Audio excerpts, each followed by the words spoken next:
Good morning सभी विद्यार्थियों को।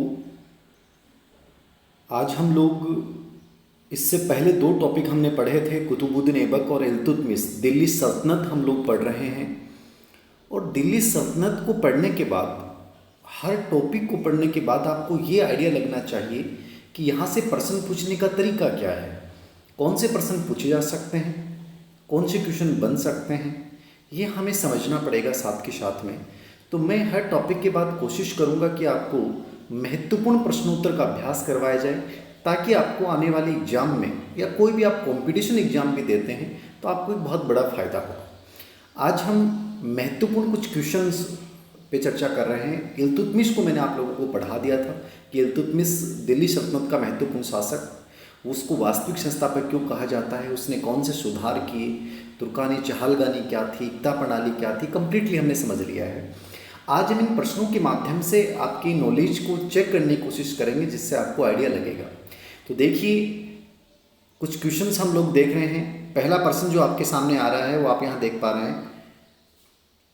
इल्तुतमिश पे देखिए, 16 नंबर का जो प्रश्न आप देख रहे हैं, ये आप यहाँ से आप देखिए इल्तुतमिश, ठीक है,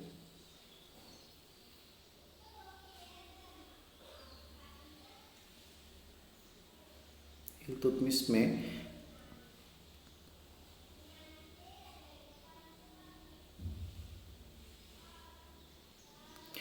पहला प्रश्न, आराम शाह की हत्या किसने की। देखिए, कुतुबुद्दीन ऐबक के बाद जो राजा बना था वो कौन बना था, आराम शाह बना था। और आराम शाह एक अयोग्य शासक था, और ये एक दिल्ली सल्तनत हो चाहे अपन मुगल वंश पढ़ें, इतिहास में जब भी पढ़ते हैं, जब भी कमजोर गद्दी हुई है तब महत्वपूर्ण शासक पद स्थापित हुआ है। तो आराम शाह की हत्या किसने की थी, इल्तुतमिश ने की थी। उत्तर क्या हो जाएगा, इल्तुतमिश। अगला प्रश्न देखिए, इल्तुतमिश कुतुबुद्दीन ऐबक का कौन लगता था। तो इल्तुतमिश क्या था, कुतुबुद्दीन ऐबक का दास नहीं था, अपितु क्या था, उसका एक दामाद था। कुतुबुद्दीन ऐबक ने अपनी बेटी का विवाह जो किया था वो किससे किया था, इल्तुतमिश से। तो ये पहले ऐबक का गुलाम था और बाद में उसका क्या बन गया, दामाद बन गया। तो ये आपको याद रखना है।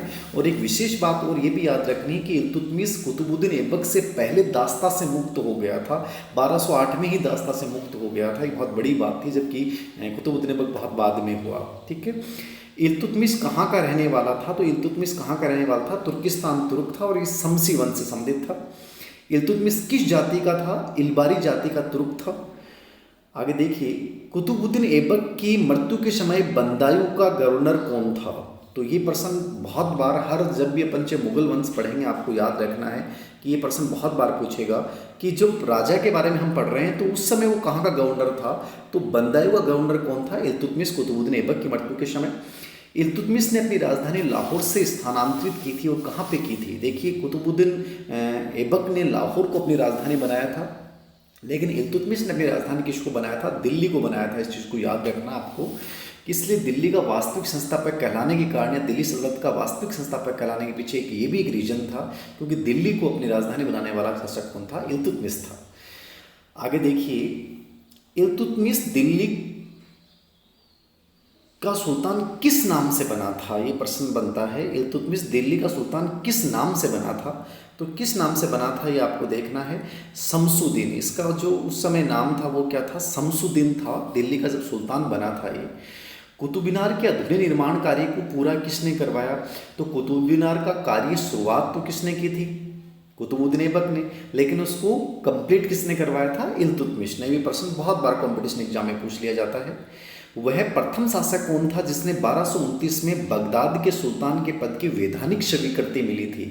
देखिए, वैधानिक स्वीकृति मिलने वाला, एक प्रकार से खलीफा से पहले स्वीकृति प्राप्त करने वाला इल्तुतमिश था। और ये भी एक रीजन माना जाता है कि इसको दिल्ली सल्तनत का वास्तविक संस्थापक माना जाता है। तो वैधानिक स्वीकृति किसे मिली थी, इल्तुतमिश ने 1229 में बगदाद के खलीफा से वैधानिक सत्ता प्राप्त की थी, एक स्वीकृति प्राप्त की थी, याद रखना आपको।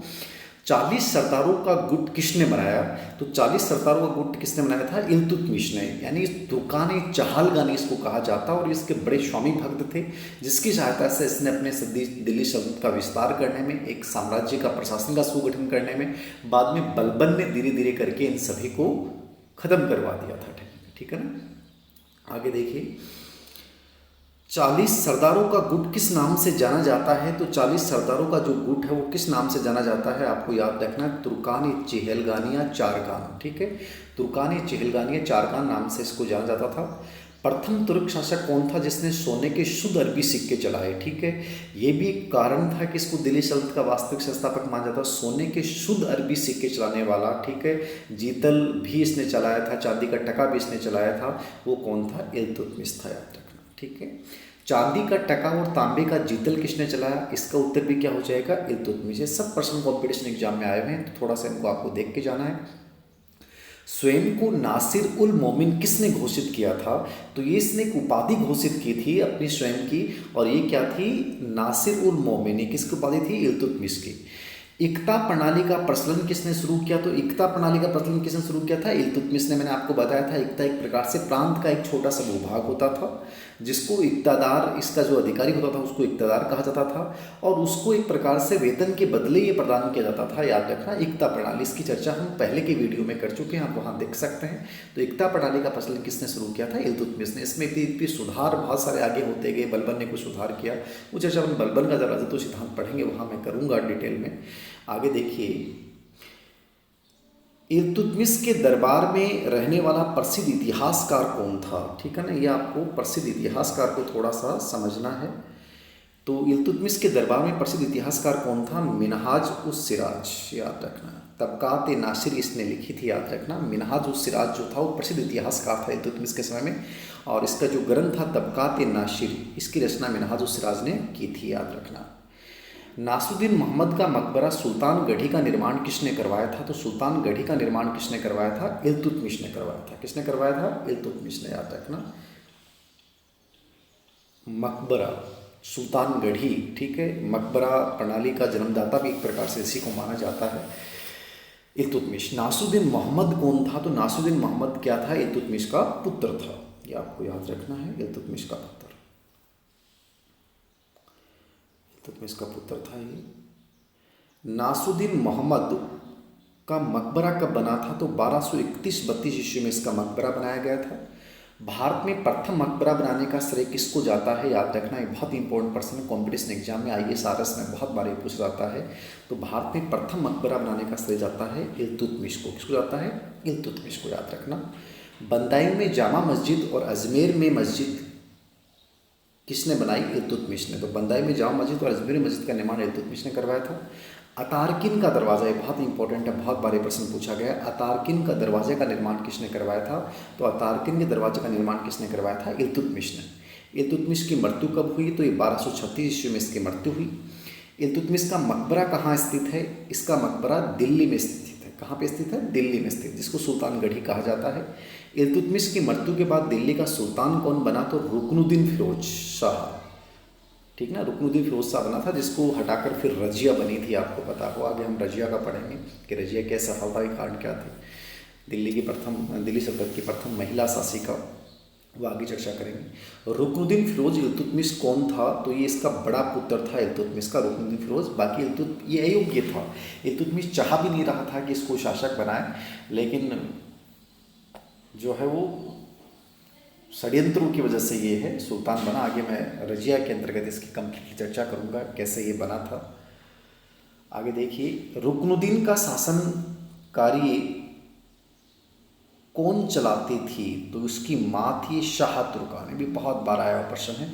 शाह तुर्कान क्या था? रुकनुद्दीन फिरोज शाह की माँ थी, और ये कम्प्लीटली पूरा शासन इसने अपने हाथ में ले लिया था, और इसके शासन से अमीर भी दुखी थे, आम जनता भी दुखी थी, और इसका फ़ायदा जो है वो रजिया ने उठाया, याद रखना, उसकी माँ शाह तुर्कान के अत्याचारों की वजह से। तो ये दोनों ही लोकप्रिय हो चुके थे। रुकनुद्दीन को गद्दी से किसने हटाया था? तो तुर्क अमीरों ने हटाया था, और बाद में जो है वो रजिया जो है वो प्रथम महिला शासिका बनाई थी।